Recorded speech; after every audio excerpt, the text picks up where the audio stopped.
Good evening, everybody. Touch the leg. So, thank you so much for reciting the Manjushri prayers.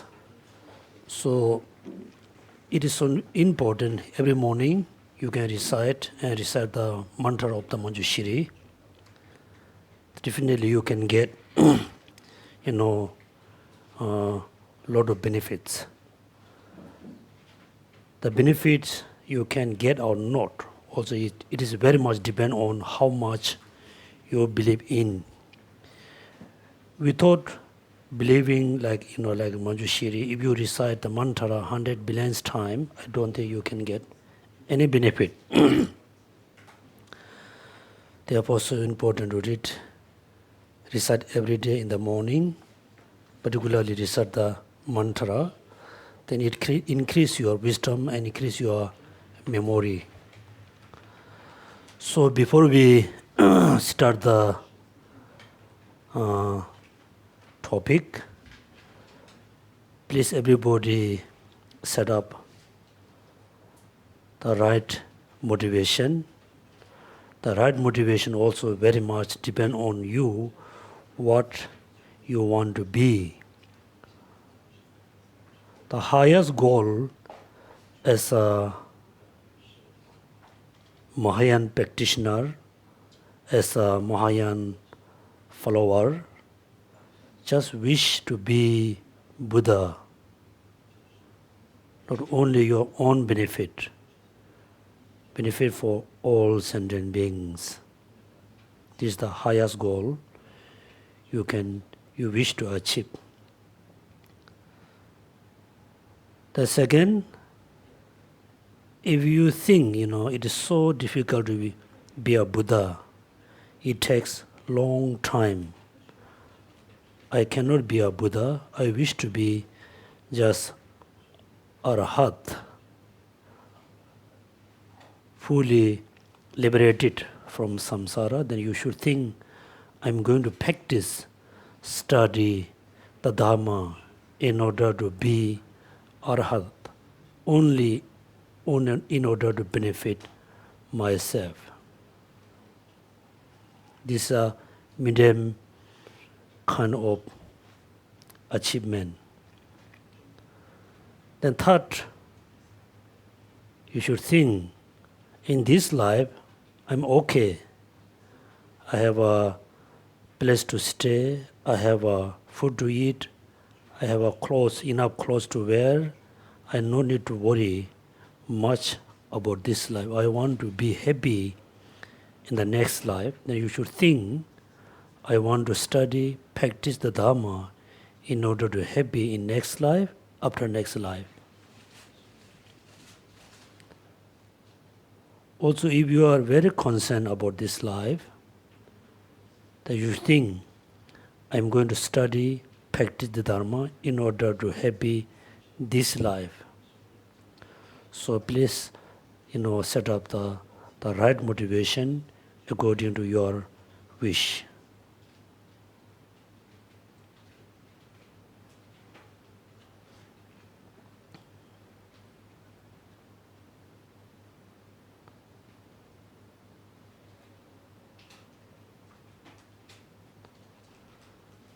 Okay, also whether you wish to be happy this life, next life, wish to achieve liberation, wish to achieve Buddhahood, also very much depend on how much you can control your negative thoughts. If we are able to control our negative thoughts, desire, attachment, then you can be very happy in this life with the very simple conditions. If we're not able to control our desire, attachment, our negative thoughts, even though you have everything, you have more than enough, but you cannot be happy because you're not able to control the thoughts. Also, wish to achieve liberation is okay. If you're not able to control, if you're not able to subdue, if you're not able to eliminate the negative thoughts, include ignorance, you cannot be Arahat. You cannot achieve liberation as well as Buddhahood. Therefore, our practice, study, must use, must apply to control the negative thoughts, control the attachment, anger, ignorance. So in order to control the negative thoughts, we need to know how to control which mind we must generate, which minds we must eliminate. Therefore, study is very important. In the past, we studied about permanent phenomena, impermanent phenomena. Within the impermanence phenomena, there are three types: form, consciousness, nocitive, formative factors.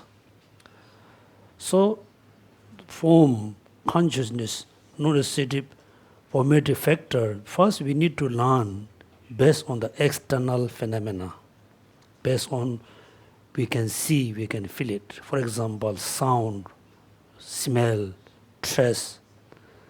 Based on this knowledge, then slowly you need to learn about your own physical body is a form. So because we are, we walk, we alive with a combination of our body, mind, and nocitive formative factors. After form, then we learn, we studied about nocitive formative factors.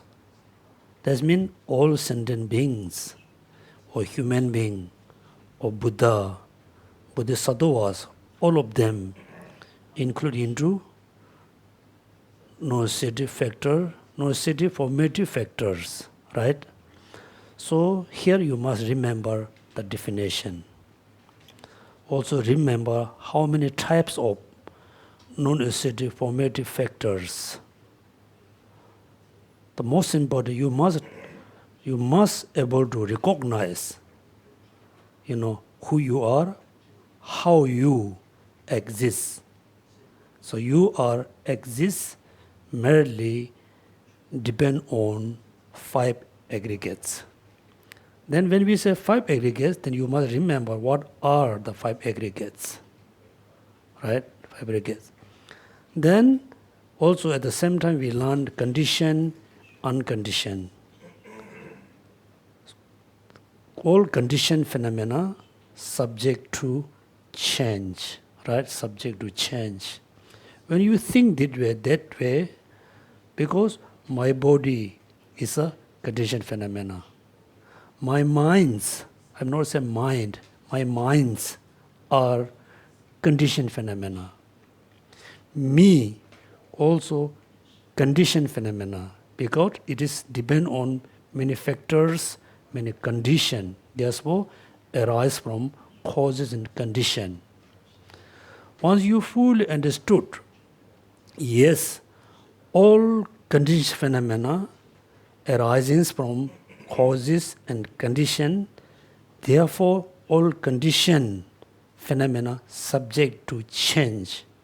You must know at the beginning.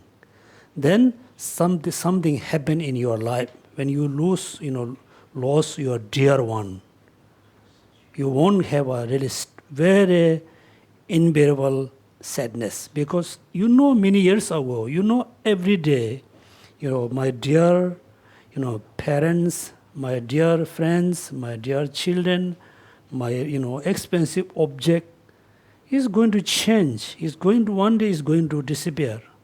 When it's actually disappeared, actually lost, you won't have a strong regret, you won't have a strong sadness. Therefore, many people don't know, still they consider as I'm Buddhist. Every day they pray to Buddha, Dharma, Sangha, chant a lot of chanting, recitation. At the basic thing, we really don't know impermanence.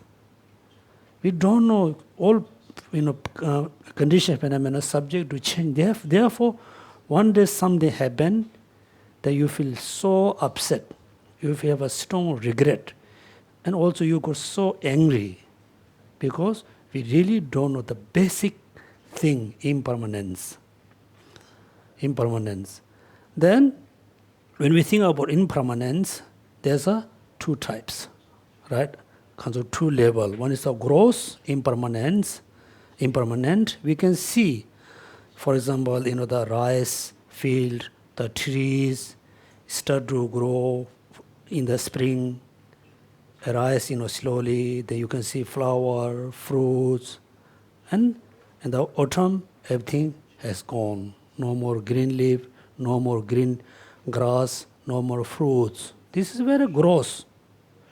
In order to know this in order to have this kind of knowledge, we no need to study Dharma. You just look at, you observe every day. You can see it's changing. But the subtle impermanence, really, we have to know the subtle impermanence, which is changing momentarily. Very moment. It's so fast. That means right now we think I'm just stay here. Actually, we are not really staying. We are moving. Everything is changing. Is moving towards where? Ending of this life, right? We are moving towards. Maybe someone will pass away in the accident. Someone will pass away in the hospital or on the house. So we are moving this direction. Every moment we are very close to end this life, ending of this life. But after we pass away, it's not end. It won't be at the ending of our life. Ending of this life, there may be another life. So in order to know there's another life, you really need to know the nature of our mind. We have a physical body, right? Also we have minds. Everybody except minds. But the big question here still remains, a lot of debate between Buddhist and non-Buddhist. Some of the non-Buddhists, like a Hindu, the Sankhya, I think, one of the Hindu, proponent, one of the Hindu sub-school, they really believe your mind and your physical body is just kind of oneness.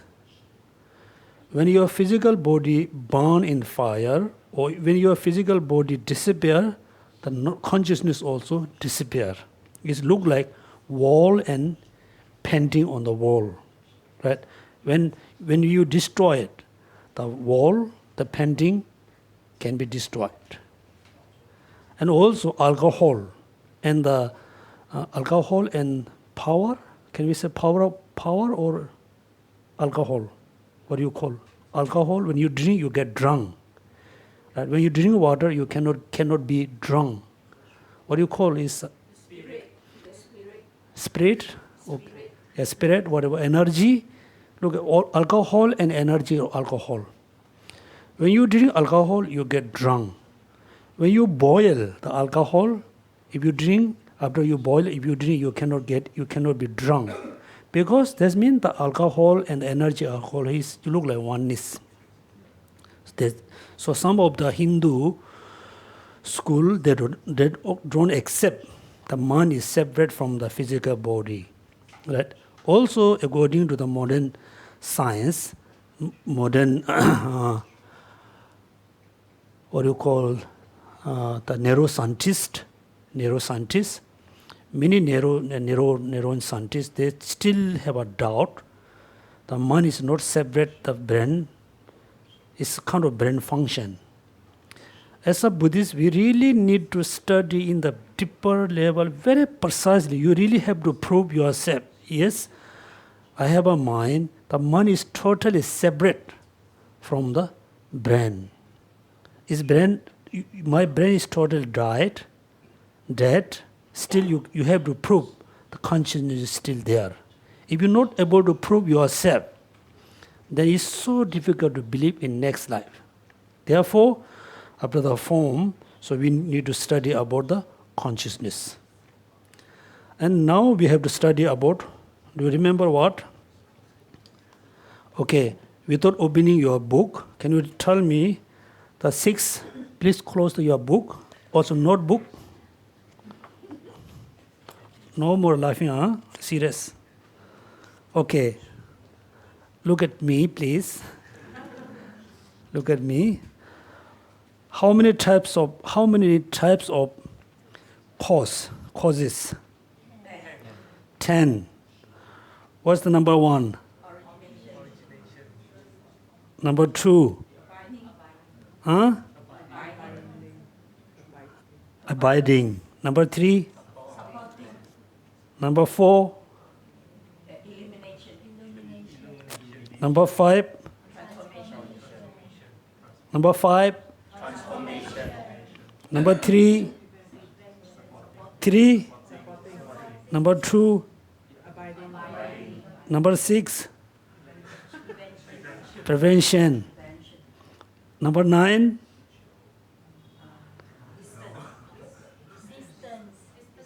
Distance. Number 10? Evidential. Number 7? 7?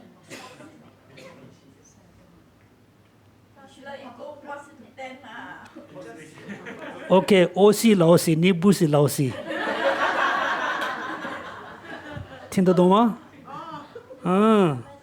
？Number 7? Obtainment. Okay, I think 不错啦，不错。Okay. Now you give me, for example, okay, 2 or 3 of you, just give me the description about the cause of illumination. Illumination is Please, according to the books.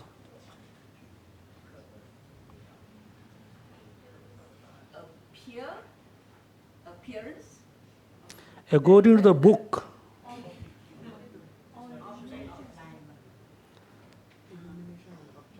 Yeah. Such as in the illumination of the object by a lamp. Right? Okay. Now, what about 1, 2, 3? You are totally new, right? Why you are here? I don't know. Feel free, okay? Feel free. Don't worry. What's the number 2? 3 of them. 3 of you. Cause of number 3. Supporting, such as how the earth supporting everything. Okay.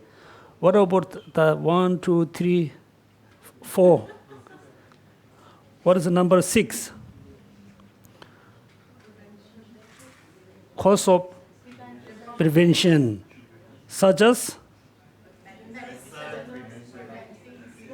prevention of illness by medicine. Okay, the last group. What is the number 10? Evidential cause. Before looking your book, please.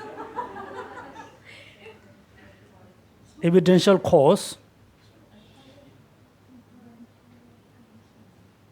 Hello, excuse me. What's the number 10? Okay, now you look your book. Evidential cause or explanatory reason, such as cognition of fire by taking the smoke as a reason, or discerning unintended meaning on the basis of proof statement. Okay, so now 3 of you. I asked you to do homework, right? Okay. So I think I will go one by one. This we just use as a cause and effect. It's not real cause and effect. Okay, we just use as a cause and effect. It's not real cause and effect. For example, here, number 1, cause of origination, such as the production of consciousness from the assembly of 3 conditions. Those are the real cause and effect. For example, consciousness is an effect of assembly of the 3 conditions. Okay, that means which consciousness, whichever consciousness arise, is very much depend on 100% depend on three conditions. Three conditions. What are the three conditions? Immediate preceding, subjective condition, dominant condition. Okay, for example, when you look at a light, in order to see the light, what we need? We need a light. Without light, we cannot perceive a light. Without book, you cannot perceive a book. There must be a book. There must be a light. Light is the objective condition. Clear? Objective condition. Then the dominant. So dominant consciousness condition is the eyes faculty. Right? Eyes faculty is the dominant, because even though there's a light, there's a book. Without eyes faculty, you cannot perceive a book, you cannot perceive a light. Number 2. Number 3, immediate preceding condition. Immediate preceding condition means, for example, first moment you saw a book. Second moment you saw a pen. Right? You saw a pen. So when you see a pen, at that moment you have a eyes consciousness, which is see the pen. The eyes consciousness come from where? The previous moment, the immediate preceding consciousness, which is perceive the book. Okay, this we call three condition. Is a real cause and effect. The consciousness is the effect. The three conditions are the causes. Number 2, cause of abiding, such as the 4 types of nourishment that sustain the body. It's not real cause and effect. It's not real, but we name. Do you know what are the 4 types of nourishment? Have you ever heard? For example, usually look at, in order to sustain your body, what do you need? We need food. We call gross food. The gross food, like rice, vegetable, noodle. We need to eat food, gross food. The second we call the mental food. Mental food. For example, you have been eating very healthy food. Somehow your body is always look very weak. You do a lot of exercise, you always eat healthy food, but people can see you are not so healthy, because if you have a lot of tension, depression, you have a kind of emotional problem, then the gross food doesn't really able to maintain your body. That's why we need the mental food. So, for example, you always eat healthy food, but your body is not healthy because you are so angry. You are angry man, right? Angry person. Then when you change your perception, if you use the compassion, it help you to maintain your body in a very healthy way. It's just example. The most important, for example, the mental food. I tell the story one time in the past. There was a father and 2 sons. There was what do you call, no food,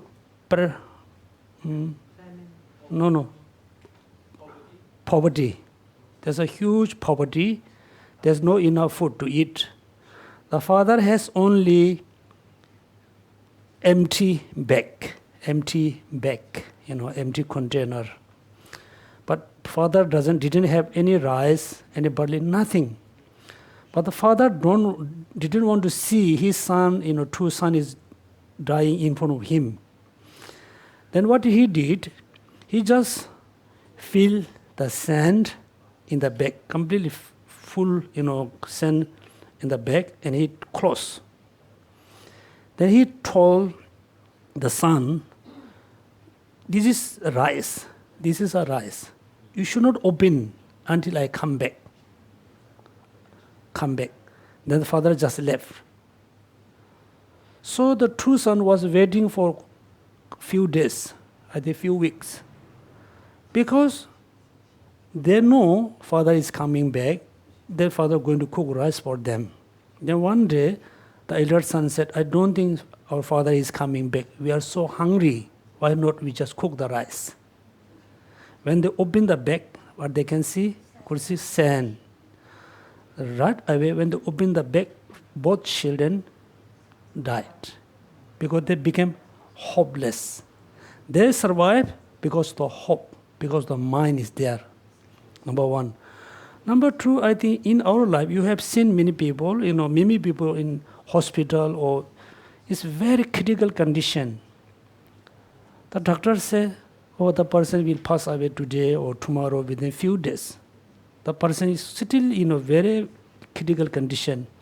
And someone came to see him or her, and then the person just passed away.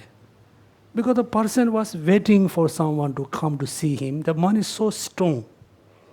This was mental food.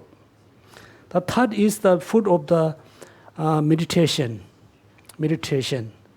For example, many practitioners, even though in Tibet, at the nowadays in the Himalaya, they stay in the Himalaya, in the mountain, without eating any food.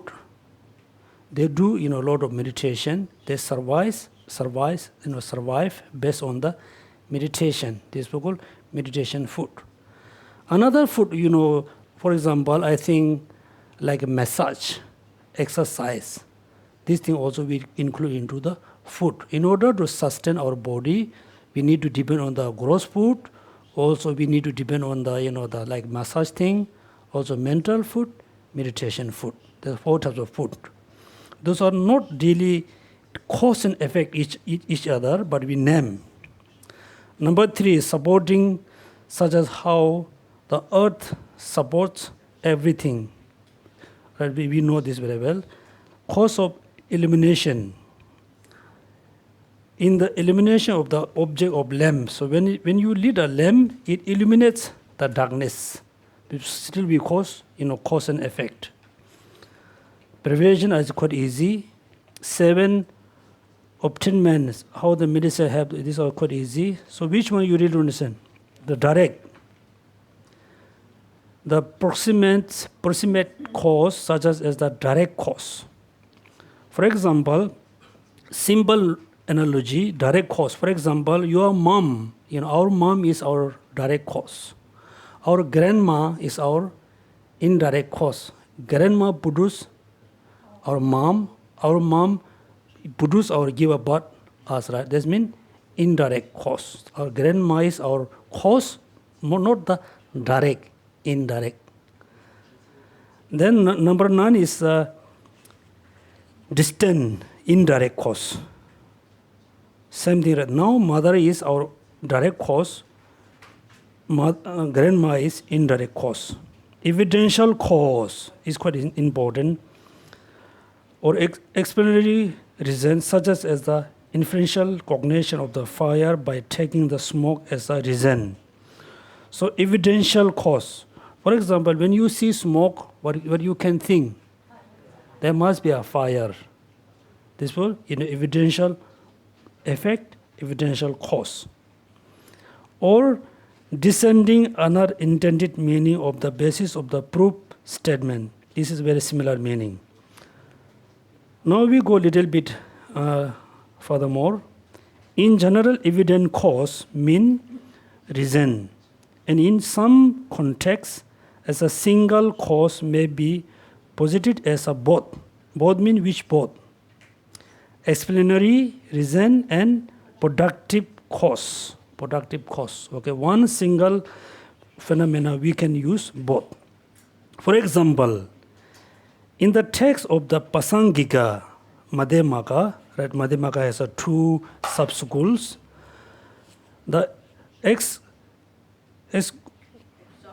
exertion of the oil, let's say exertion of the oil, is taken as a both productive cause and explanatory cause.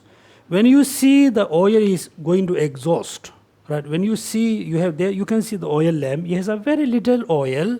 When you see the little oil, what will you think? You think that the light going to exhaust, right? Exhaust. That means when you see the oil, you're going to understand the light going to exhaust, the light going to end, number one. Also, exhaustion of the oil can be caused to produce what? The darkness. Darkness or ending of the light. For oil, take as a both the productive cause and the explanatory reason for the dimness of the oil lamp flame. Furthermore, Buddhist texts speak in terms of the true-false notion of the cause and condition. So there are contexts in which, when one speaks of the cause of the specific phenomena, it must be understood as referring the primary agent that produce it, such as a substantial cause. In contrast, condition need to be understood as referring of the factor. The essence is the production of the effect. It's a very simple way. When you say cause and condition, the cause always mainly talk about the primary cause. Primary cause. For example, when you need to grow a rice, what we need? We need the seeds, the rice. We need the rice seeds. The seeds is the cause to grow the rice sprout. Only seeds cannot grow the rice. What we need? We need water, soil, fertilizer. Those are what we call condition, cause and condition. Okay, based on one phenomena. For example, the rice sprout arise from the seeds as well as arise from the condition, cause and condition, right? When you think about cause, mainly the primary cause or substantial cause. For example, golden ring. The golden ring come from where? From gold. The person who made it, this condition. That means, look at all condition phenomena must arise from two things, which is cause and condition, substantial cause and cooperative cause. Right? For example, fire. Fire arises from where? Firewood, right? So, right now we are not just study, in the gross level. We need to study. We need to think more precisely. Then cause and effect. The cause, the effect has a. Do you remember the relation, connection? What we call contingent, right? Contingent connection. For example, the smoke arises from fire.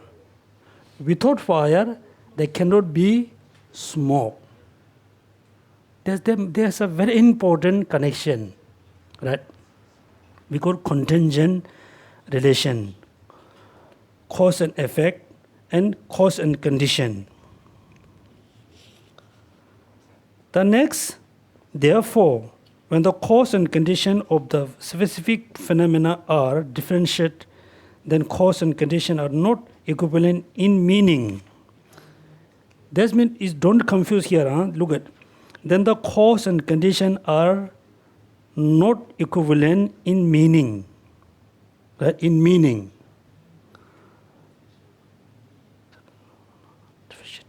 There's a cause. The meaning is different. Cause and effect meaning is different. Clear?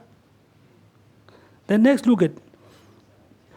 In general, however, cause and condition are equivalent with respect to their reference. Here, that means look at, generally cause and condition are equivalent. Equivalent. The meaning is different. For example, this book is cause, is primary cause. How? This book produces second moment book. Second moment book produces third moment. That means this book is cause. This book also condition, not condition for the second moment book. It can be condition for other phenomena. That means in generally cause and condition are equivalent. The cause, the condition is contradiction. For example, the rice sprout, right? What is the primary cause of the rice sprout? Rice seeds. The rice seeds is not the cooperative cause of the sprout, right? No. That means based on the rice sprout, the cause, the condition are contradict. For example, the gold ring, the gold and the person who met is a contradiction. Clear? That means generally cause and condition are equivalent. Based on one phenomena, the cause, the condition are contradiction each other. Therefore, when the cause and condition of the specific phenomena are differentiated, then cause and condition are not equivalent in meaning. In general, however, cause and conditions are equivalent with respect to their reference. Is clear? Any question? Any question? No question, right? Very good. That means simply you just think generally cause and condition are equivalent. The meaning is different. Generally. When you think about in the specific phenomena, individual phenomena, that means, for example, let's say, I give you an example in the last class. Mother and daughter, right? Is mother is daughter or not? Is mother is daughter or not? Huh? Is mother is daughter of her mother? Right? Mother is a daughter because the mother is a daughter of the mother. Right? But the mother is both. She is a daughter, she is a mother. But she is not the mother of the mother. She is a mother of her own daughter.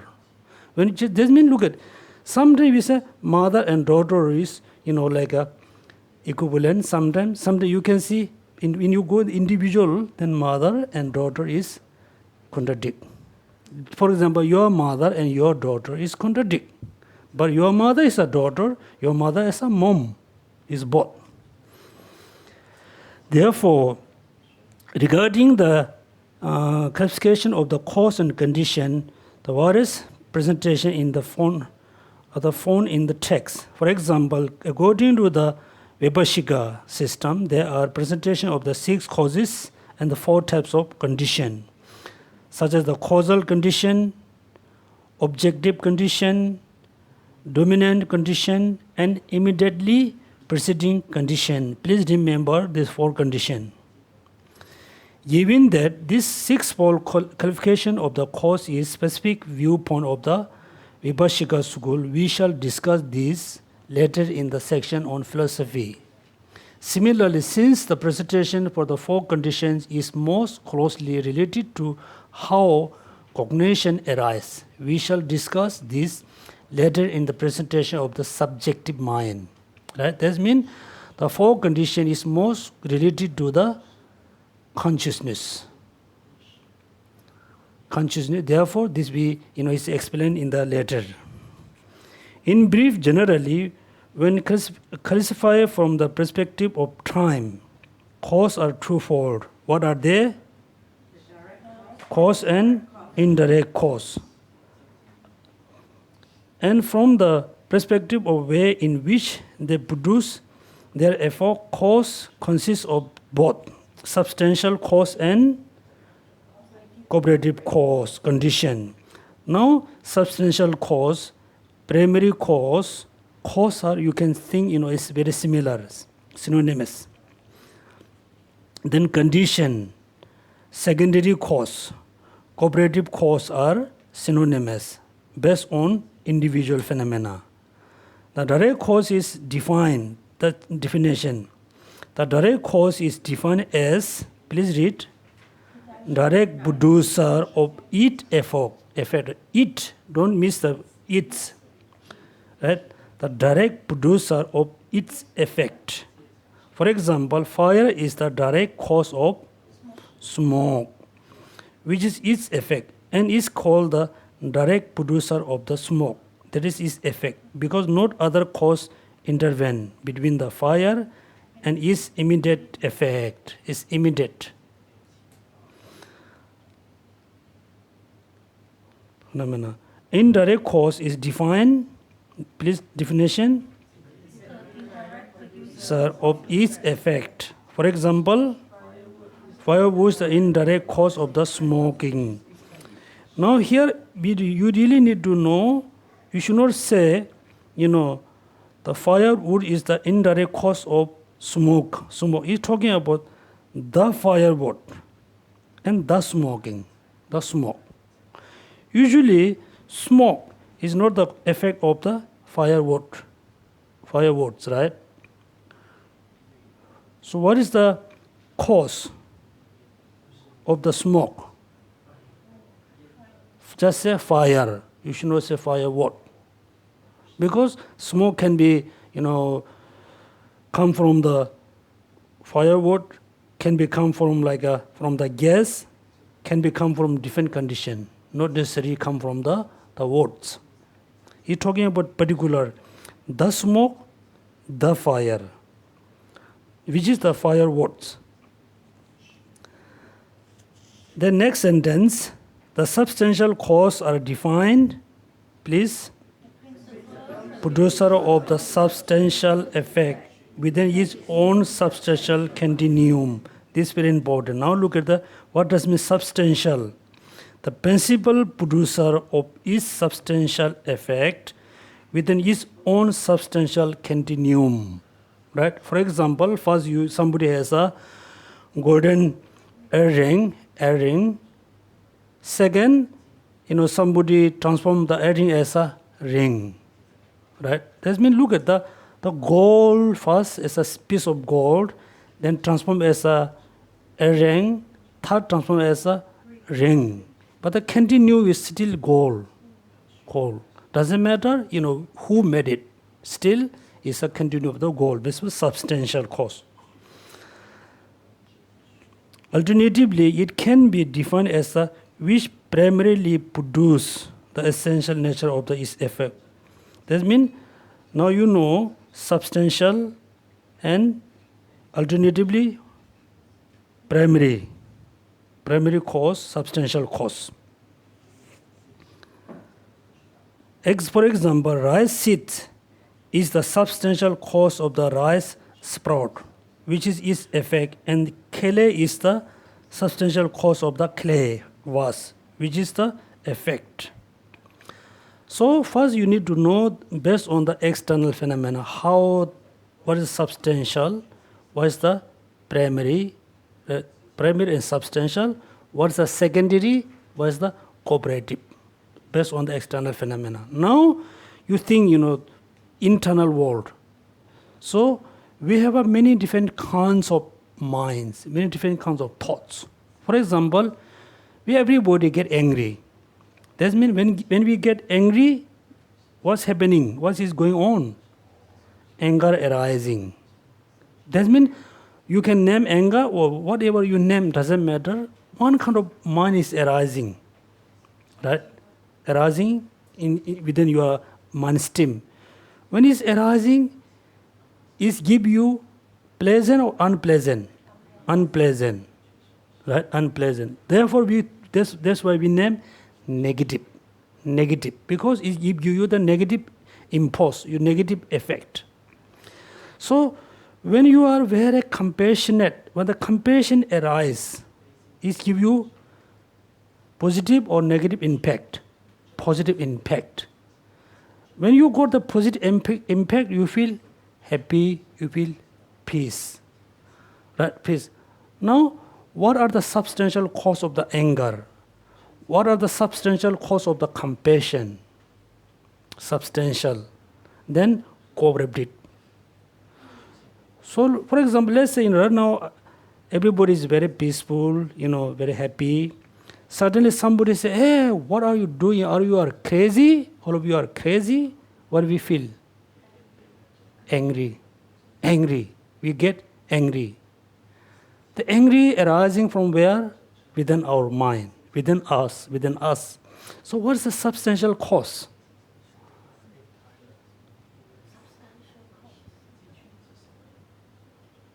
For example, it's more changing momentary, right? For example, you are in the temple or you just pray to visualize Buddha, you pray to Buddha, you are fully focused to Buddha.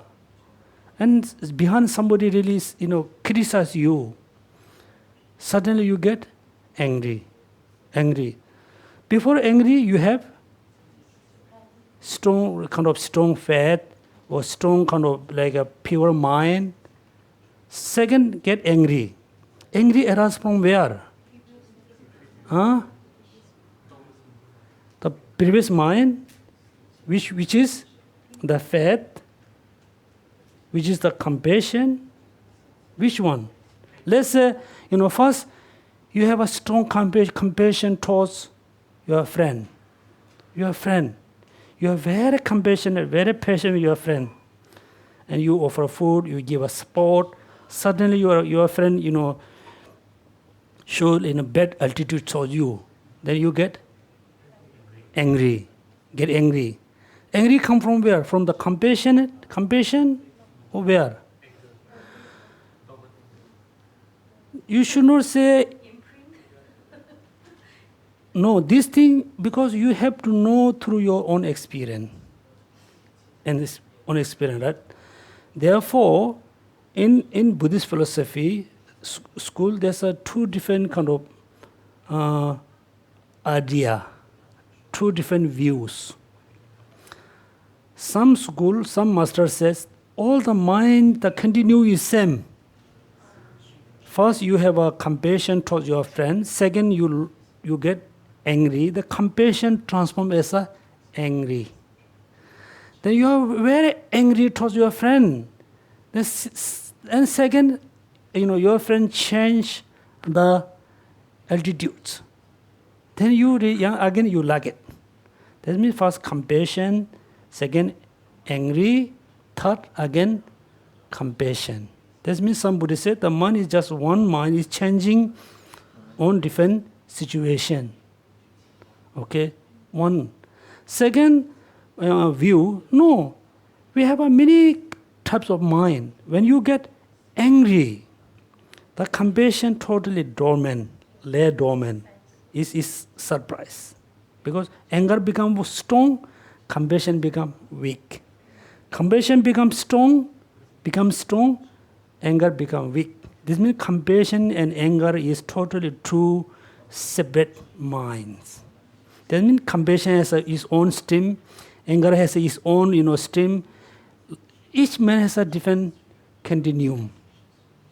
So it means like every moment, according to the second school, we have thousands and millions of minds that is dormant at the same time. It depends on, most time, yes, it's remain as a invisible way. Non-manifest way. Non-manifest way. But sometimes, look at, both monies arise at the same time, but sometimes which one is stronger is need to check. For example, when you have sense of love towards your friends or someone, that sense of love is so strong. Then due to certain reason, also you get angry. Some you also get angry, also you really like it. Right? So, two man is always there, but it depends on which one is more stronger. Someday you can look at it. You have two man is there. For example, you are not happy with your boss in office, right? So before, when you leave your home, you should think, I should say something, I should not say. Say, should not say. Two man is always there. If I say, no good. I won't say, I'm not happy. Right? There's a two man is always there. So sometimes it's very equal, sometimes one is very strong, one is weak. That means two man is there. Okay, therefore, so first you need to learn based on the external phenomena like fire, smoke. Therefore, we Tibetans said, if you are very smart, if you are very smart, the fire is burning from your heart. Fire is burning your heart, but smoke never come from your mouth. Right? You can see some of is very angry, not happy with you, but they never show you, I'm not happy with you, I don't like you. Look, always show a nice face. That means that the fire burning from your heart is really burning. Smoke never come out from your mouth. Okay, this is external phenomena. Now, cause a direct producer. So, then the next one, substantial cause, is similar meaning.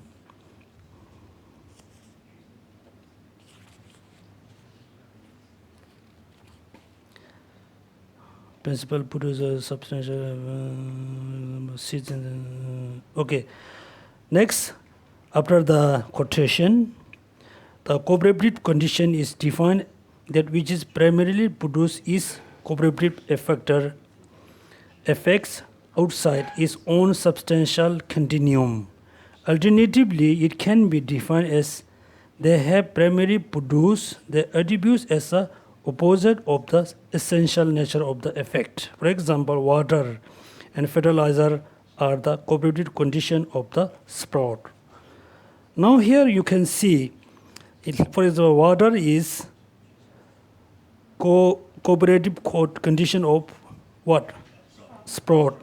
Right? Look at the water is cooperative condition of the sprout. That means, now I will ask you a question.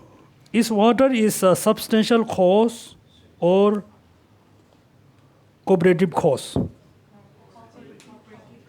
Please listen carefully. Is water is substantial cause or cooperative cause condition? Just answer. Is water is a substantial cause or not? Huh? Yes, you say yes. Water is substantial cause because. Very good. Water is the substantial cause of the second movement of the water. Right? Let me look at water can be substantial cause according to the second movement of the water. Water can be the cooperative cause of the sprout. That means, water act as a substantial cause for the second movement water. Also is act as a cooperative cause for the sprout. Right? This is, you must know the distinguishing. Water and fertilizer are the cooperative condition of a sprout. They are called the cooperative condition of the sprout since they are condition of the sprout together with the seeds. There's another quotation. The effects arise from the cooperative cause arise together with them, just like fire and molten copper. Khabar. For example, now look at a fire. You make a fire, then you are melting a khabar. That means the fire, first moment of the fire is substantial cause of the second moment of the fire. But first moment of the fire is the cooperative cause for the melted the khabar. But they, work together for melting the khabar. Now look at next one, how the present body and consciousness reset together, each with its own distinct substantial cause, while acting as each other cooperative condition. Now look, we have our physical body, which is the physical things. Also we have a consciousness. All the consciousness are non-physical thing. But the physical and non-physical two together, work together, but there's a totally distinct. There's a totally different nature, but work as a cooperative way.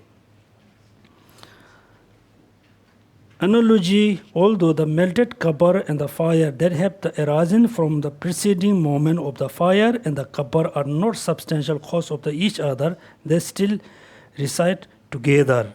In brief, cooperative condition act to complement substantial cause in their production of the effect. Furthermore, not only is there is a differentiate between the two regarding which the produce their effects within their own substantial continuum, but substantial cause are also unique, whereas cooperative conditions are shared with the other effect.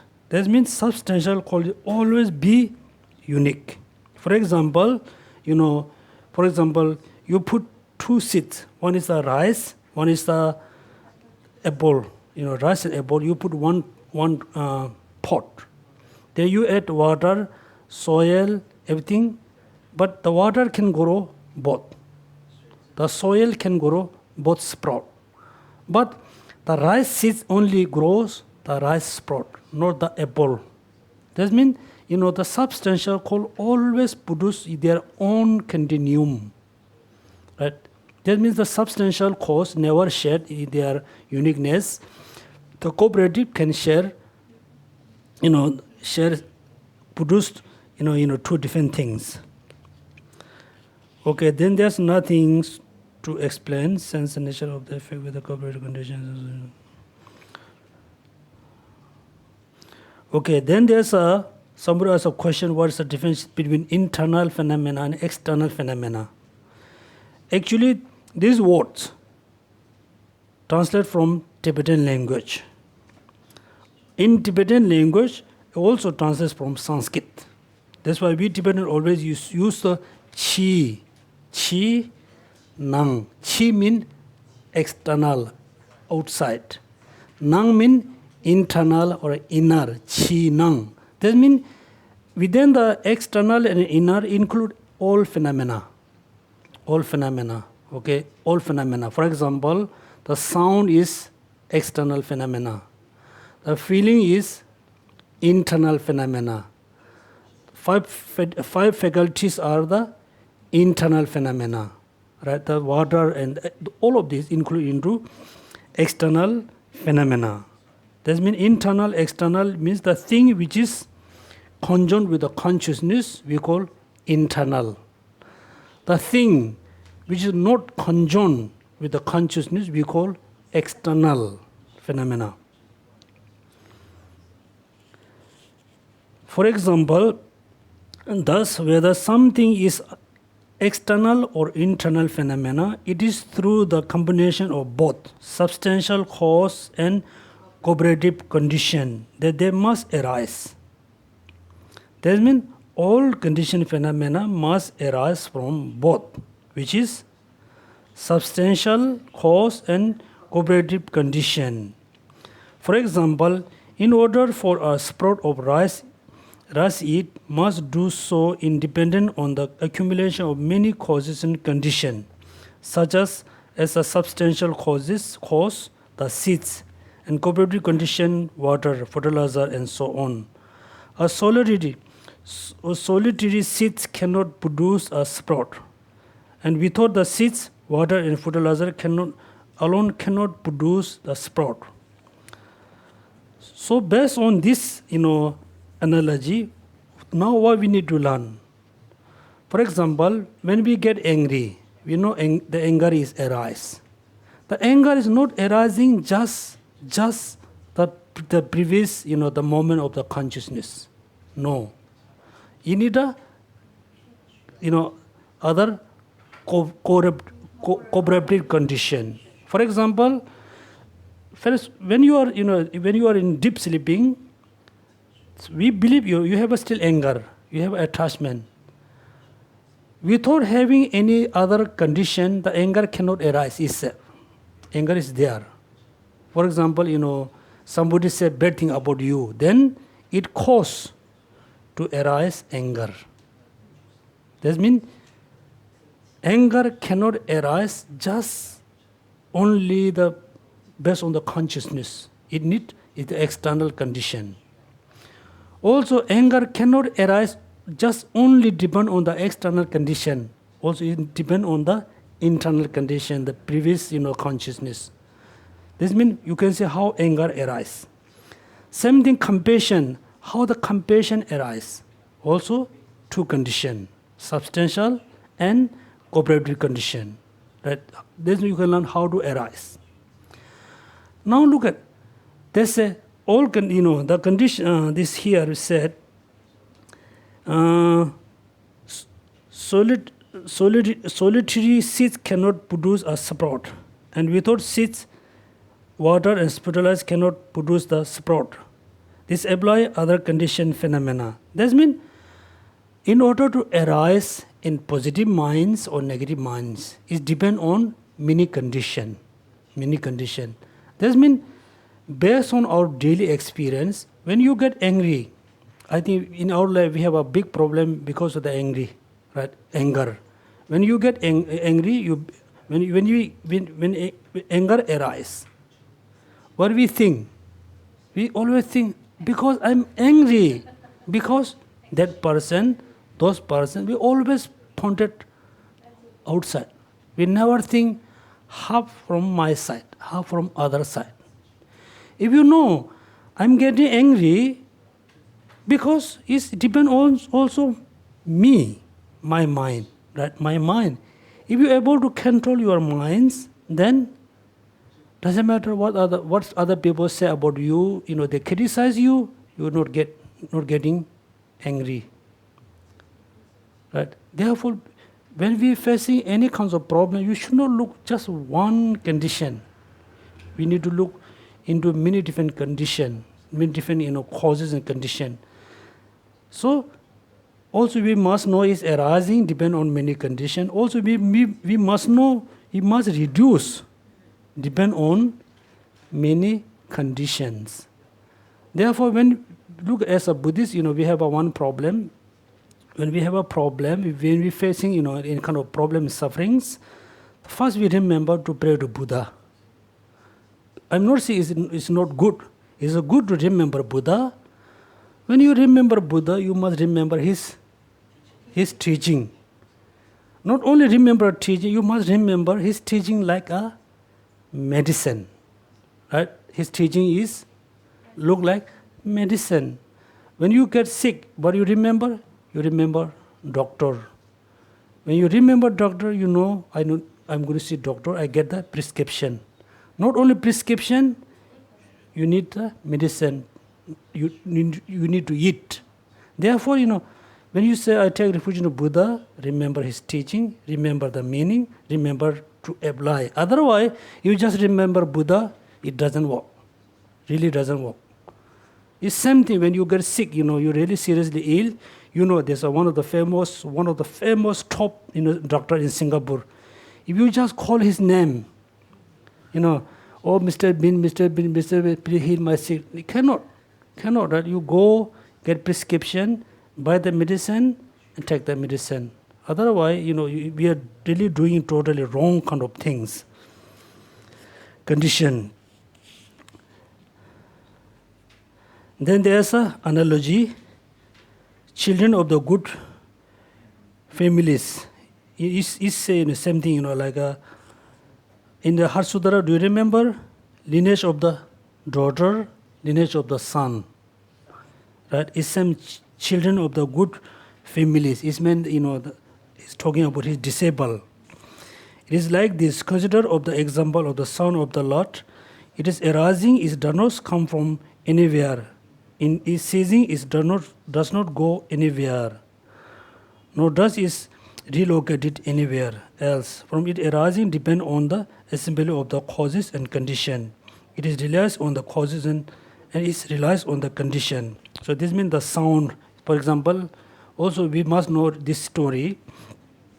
So for example, when you attend the music festival, somebody play guitar, sometimes you can feel it. Oh, the sound is so nice. It's so nice, very pleasant. Sometimes you can feel it, the sound is not so nice. Why? One, it depends on the people how he or she play the guitar. He or she is really, good. He's very good in playing guitar, but the skin, skin is so soft. The sound cannot be nice. The skin is too dry. The sound cannot be nice. All the string, right, is loose, cannot. That means in order to have a perfect sound, everything must be balanced. Perfect balance.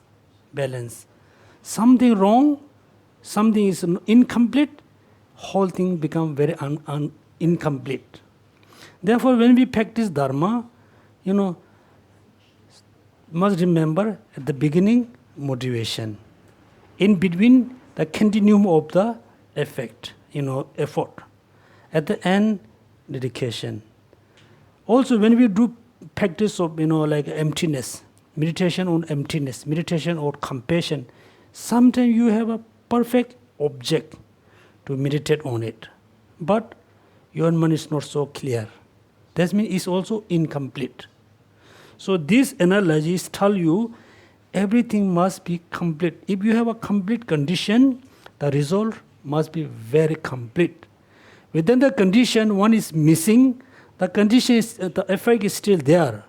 It's become incomplete effect. Right? Therefore, this analogy how we must have a complete cause and condition in order to have a complete result. In that case, it will not be possible from multiple effects to emerge for a single thing. What is then? Multiple means from the multiple causes, which is the position of the Buddhist school. If that is so, why it is untenable for one to arise from one? Because ultimately all arise from collection. From one collection, another collection arises. So therefore, you look at, in this case, based on the sound of the Lord, right? Lord. Based on this analogy, it tells us it will not be possible for multiple effect to emerge what? From a single thing. Right? That means multiple effort must arise from multiple causes and condition. Single cause cannot produce multiple effort. What is that? That multiple mean from multiple causes, which is the position of the Buddhist school. That means this is the kind of, we Buddhists, we believe this way.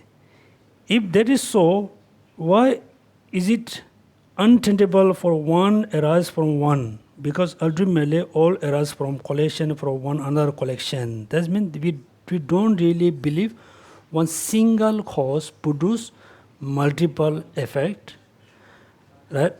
And multiple cause cannot produce single effect.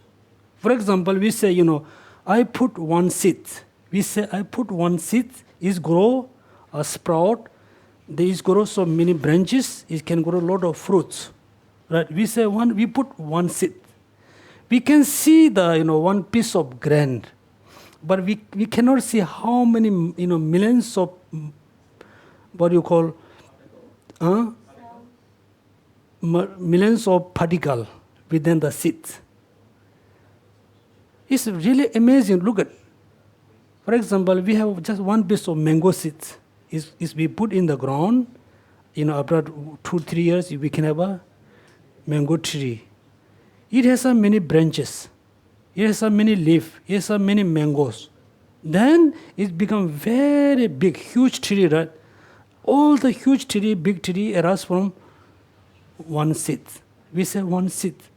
But when you're really able to open the seeds, able to open, able to discover, within the one kind of mango seed, within there's some millions of seeds to produce the mango. That means we can believe this way.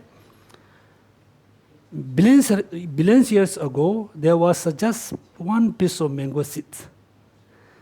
Then they grow one tree. They grow 100 mango. The 100 mango go underground. They grow millions of millions. Maybe all mangoes come from maybe one seed. Maybe all apples tree, all apples that now we have, maybe come from one seed at the beginning. We don't know. What do you think? What do you think? Therefore, do you remember within the three kinds of phenomena? Visible phenomena, hidden phenomena, extremely hidden phenomena. Right? We can see mango tree. If we think about the continuum, the previous continuum come from where? Now it's become totally very hidden, right? We never know. The physical things come, how it's come from.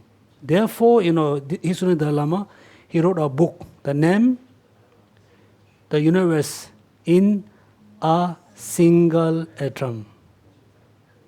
Maybe this whole universe, the water, cloud, house, everything, maybe billions years ago, there must be a single atom. The single atom maybe, produce whole universe. We never know. Therefore, what we say, if you think about the energy or the ability of the karma, you cannot think about. You cannot think precisely. Therefore, most important, we must know the single causes cannot produce single effect. Right? Multiple cause cannot produce single result. Also, I said single mean, look at, we say one piece, one piece, but within there are some millions of particles. We cannot really say is something arises from one single phenomena. Am I right? Cannot. Now, effect is quite easy. Is there anything I should explain? No, right? Okay. Substantial cause, right? Mm-hmm. Seems to me like, is it something? Seems to me or according to the book? No, because now we are saying that effect seems to come from multiple causes. But when we use substantial cause, like the continuum of the book of this present moment is effect of the book of the previous moment. So you say like that, right? It seems to be like one cause. There's not such as one cause. For example, everything must come from two condition, that two things, which is cause and condition. This definitely we need two different things, substantial and cooperative cause. How about a continuum of the book, like this present moment of the book? Okay, let's say this moment, this first moment book produce second moment. We say one book. We say we each produce one book, but each produce multiple result. One book, within one book has a many pages. Okay, we can say one book, but it cannot produce just one result. It is a many result. As a whole, we can say one book. We say this is one. When you open, it has a many pages. Okay.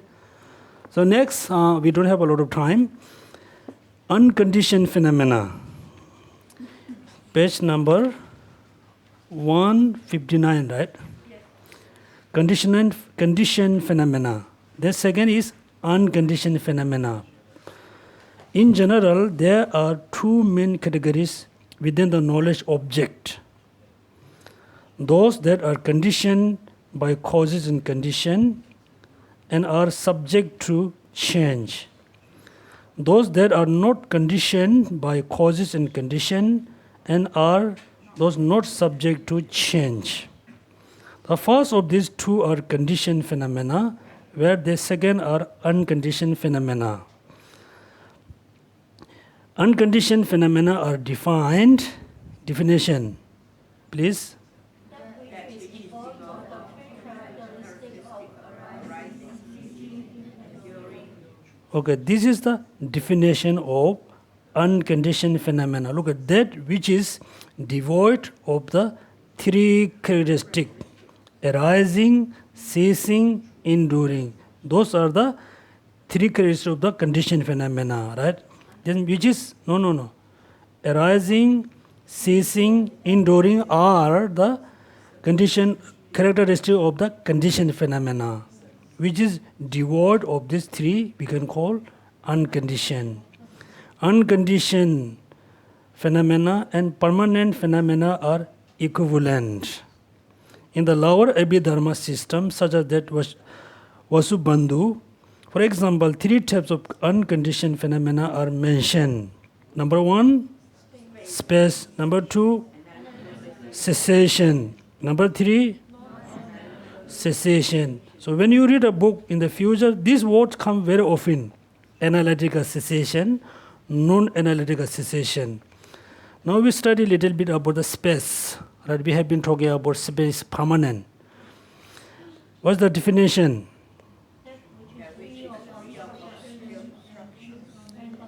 Accommodated physical phenomena. So this is the definition of the space according to the Vaibhashika.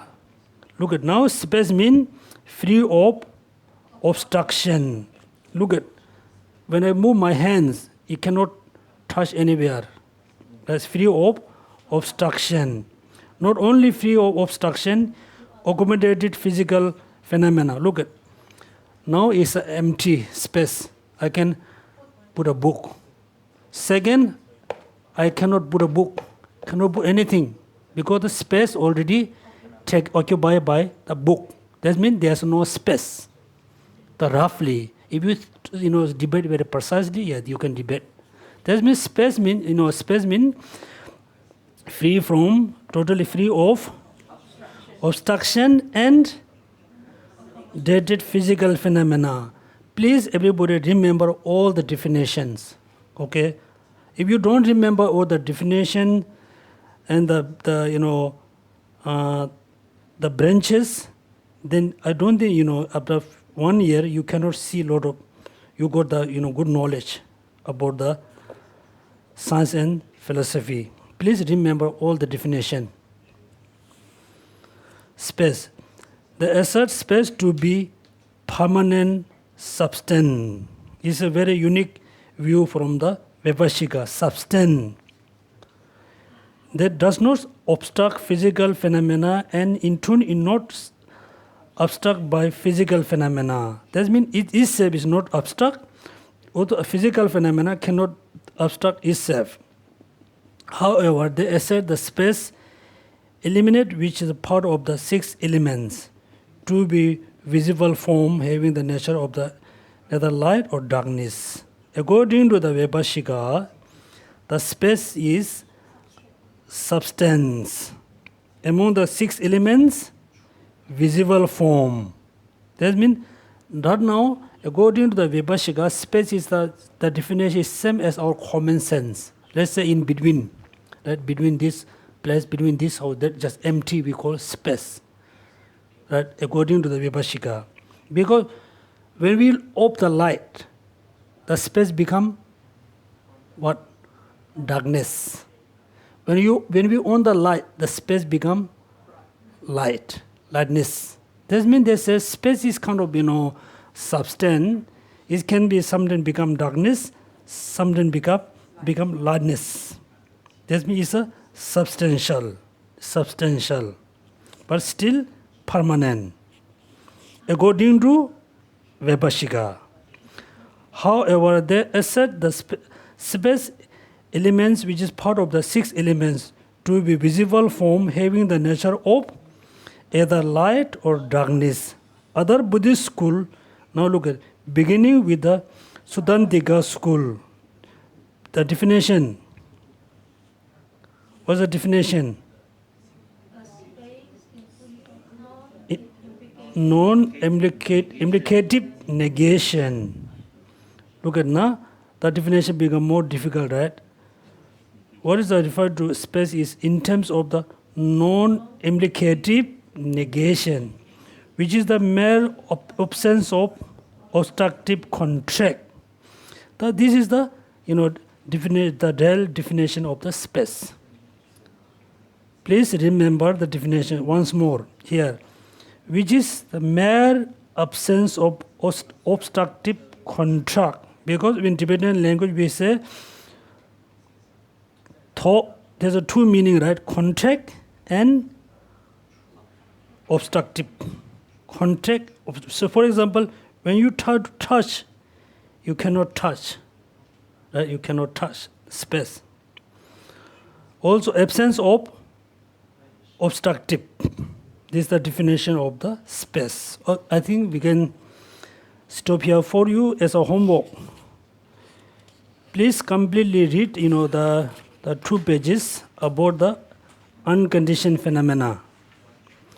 Next, we will spend maybe just 20 minutes about the unconditioned phenomena. We will move the 13. What is 13 about? Object. There's a number 1, definition. Number 2, defined. Number 3, intenses. So we study a little bit about this, then so we can next, after that I think we will study more about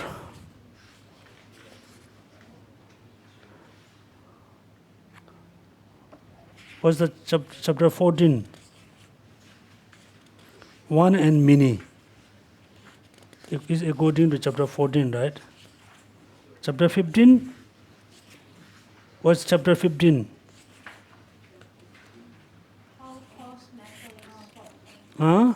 How cause matter. I think chapter 15.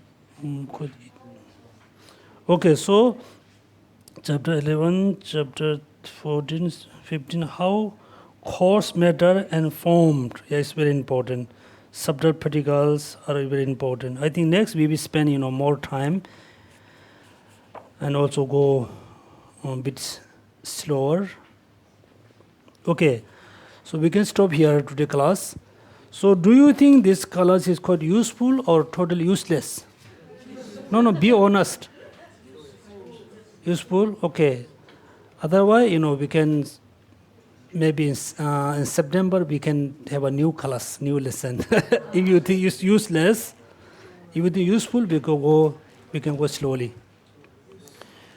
So we walk as a elephant, right? Can you see when elephant move in the forest? They move very slowly. The deer move very fast. So we can move as an elephant, not as a deer. Okay, thank you. Okay? Walking like elephant.